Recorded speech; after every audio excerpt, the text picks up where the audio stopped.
Thank you for watching the Terra Kitchen with Pixel's Mom. Today I will be making and attempting to make my very first vegan recipe. The recipe I'm choosing to make is a vegan ham, which will be in the Fallout cookbook that my generous daughter Pixel has allowed me to borrow. For the ingredients for this recipe, you are going to need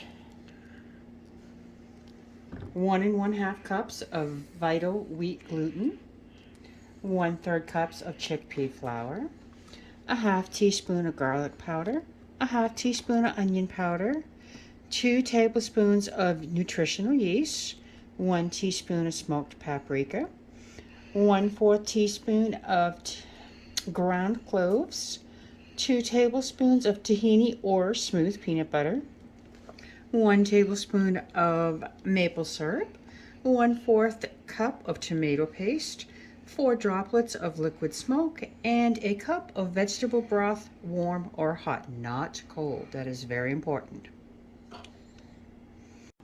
Okay, our first step is to incorporate our dry ingredients, which would be the Vital wheat gluten. Ooh, a little bit dusty. The chickpea flour. The 4 spices that I mentioned previously, the smoked paprika, the onion powder, cloves, and garlic powder, which are in the 4 bowl here, and the nutritional yeast. And you're going to want to just incorporate this all together just so that it mixes together very well. And then we'll proceed from there. All right, now that I have my dry ingredients all mixed, it's time to incorporate into our wet bowl for our wet ingredients. We're going to start out by doing 2 tablespoons of tahini or the smooth peanut butter, as I stated before. I am choosing to use tahini for this recipe. So we're going to use 2 tablespoons of that. Kind of looks like peanut butter, doesn't it? Yes, it does. Okay, and then we are going to add in 1 tablespoon of maple syrup. I think that's going to be where the sweetness will come from it. Okay. And then once we're done with that, we're going to put 1/4 cup of tomato paste in, which I have taken a little bit of measuring out. Okay. And then we're going to add our 4 droplets of liquid smoke. So we're going to count the 4 drops as we do it so that we don't put too many in. 2, 3, and 1 is 4. And for our final state, we will put in the 1 cup of vegetable broth. Now, you have the option to warm it up in the microwave, as I will do, or you can do it on the stove, whichever one you choose to do. All right, now that our vegetable broth has been heated up in our microwave, it took about 2 intervals of 30 seconds to make it nice and warm where it should be. I'm going to add that to the rest of our wet ingredients, and I will be whisking those together to incorporate them into our dry ingredients. All right. As you can see, our wet ingredients have been combined, and now it is time for me to incorporate those into my dry ingredients. It has a very unique color to it, I did notice. Pretty good scent to it, but I think it's going to be overall really cool. So I'm going to start incorporating my wet ingredients into my dry ingredients, and then we will proceed from there. All right, now we do have 2 methods that you can use to form the ball with the wet and dry ingredients. One would be to use your stand mixer, which would take about 6 minutes on a medium speed. Now, however, I do not have a stand mixer, so I will be kneading this by hand for about 10 minutes until the dough is a super dense and rubbery texture.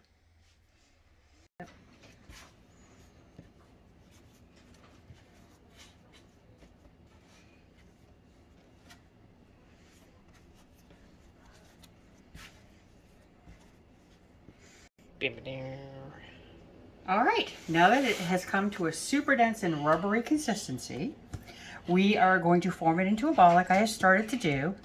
Put it into a greased baking dish so that it doesn't stick. Put it into a 350 oven for 50 minutes and make sure to turn it every 15 minutes to get consistent cooking. All right, this is the second flipping that we have done for our vegan ham. As I stated in the video, you do need to turn this every 15 minutes so that there can be consistent cooking. It has gotten to be quite a rubbery texture. I'm going to flip it around one more time. As I said, this is the second time doing this. It'll probably need to be done about 4 times during the 50 to 60 minutes of cooking in order for it to have that proper cooking temperature. All right, so once that is done, in the next 2 sessions of 15 minutes, we'll show you what it's all looking like. You have a good day. All right, now that our ham has been cooked, we did have a day or two where we had to take a break to let it settle in the refrigerator. It was wrapped tightly and set into a cold refrigerator. Now it's going to be time to make our glaze, which is going to be a sweet mapley glaze. We are going to start by adding our maple syrup. Okay. Our soy sauce. Our tomato paste. And we're going to add 6 drops of liquid smoke. Had to think of the name of that for a second. Sorry about that. 1, 2, 3, 4, 5, 6. Well, 1 extra for good luck. Then we're going to add our paprika and our apricot jam. Now it does say 1/4 to 1/3 cups. I chose to add 1/3 because I like things on the sweeter side. So we're going to add that into our bowl, and then we're going to incorporate that all together. All right, now that those ingredients have been incorporated, it made a very sweet, nice looking smoky glaze. Now our next step for our ham is to actually do crisscross cutting on it to allow the glaze and the flavors to seep into the ham itself. By that I mean to basically do crisscrosses in the ham itself. It's basically called scoring. So we're going to just go across it at least 4 times each way. Excuse my fingers, but I have to hold it to be secure and safe so that nobody gets hurt in the process. It actually looks a lot like a ham. And the smell, it smells a lot like a ham too, almost like a bologna ham, all right? But I have a feeling it's going to taste pretty good. Definitely has that rubbery texture that it was suggested that it has. And when you just turn it this way, you just go in the other direction to make diamond pattern scoring.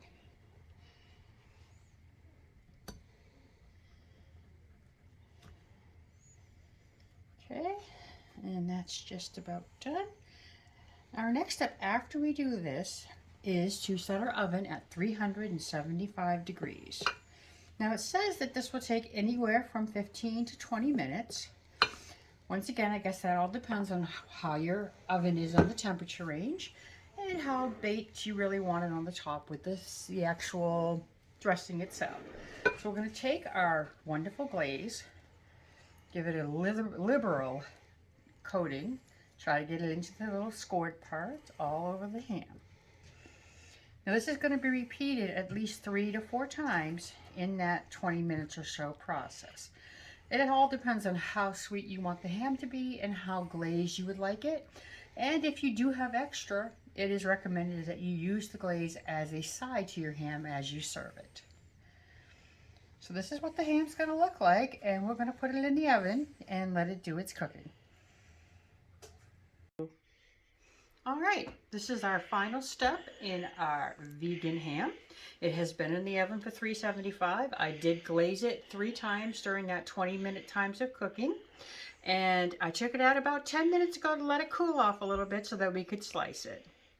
So I think you know what I got to do now. I'm going to take a piece off and share it with my daughter and see how it turned out. Let me give that a little slice and we can see how that looks. You can see the scoring on the top. It does have a nice little glaze to it. It does look pretty good. Nice consistency. Ooh, little tough to cut, but it's really yummy looking. It does look like a ham too. I honestly will say the color does remind me of a ham. Look at that. Okay, I'm going to take that over here. I think it's the way this plate is styled because it's just a little monkey. Take a good look at that. Looks pretty good. Okay. You want to take a taste of this with me, dear? Sure. Give it a try. See how it looks. Let me just cut up a couple little slices for us, and then we can try it together. Okay? Watch your fingers. Hey, Penny, you keep that eye on that knife for me, okay, dude? Don't you be doing anything naughty with it now. All right, that's the clown's name now, is Penny. Cheers. Okay, cheers, John. What do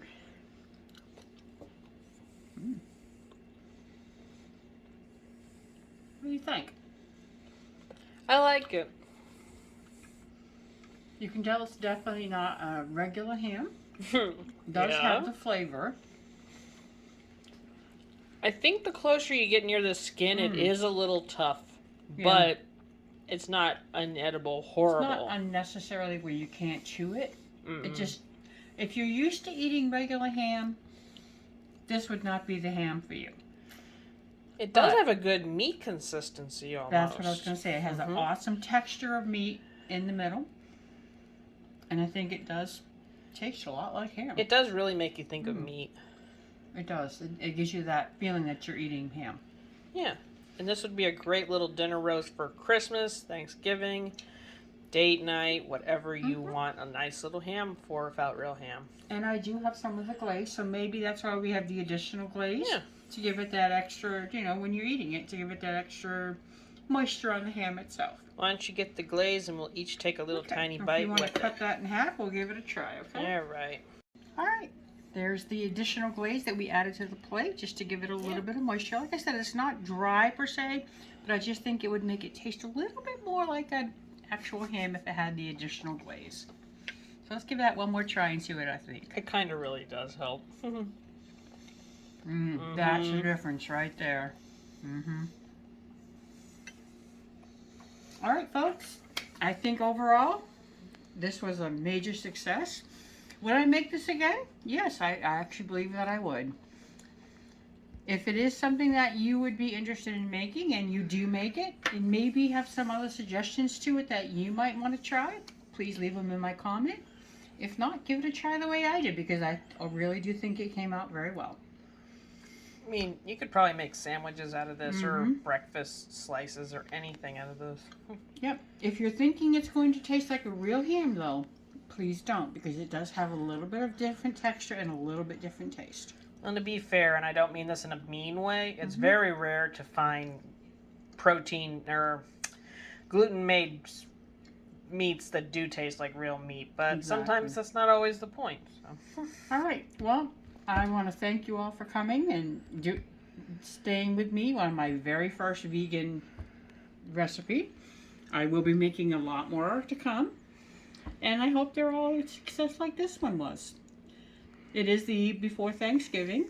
My daughter and I are going to be very busy in the kitchen, like I'm sure everybody else is, but we wanted to all wish you a wonderful and beautiful Thanksgiving. Thanks all for coming, and have a great day. Have a good day. Thank you. Bye.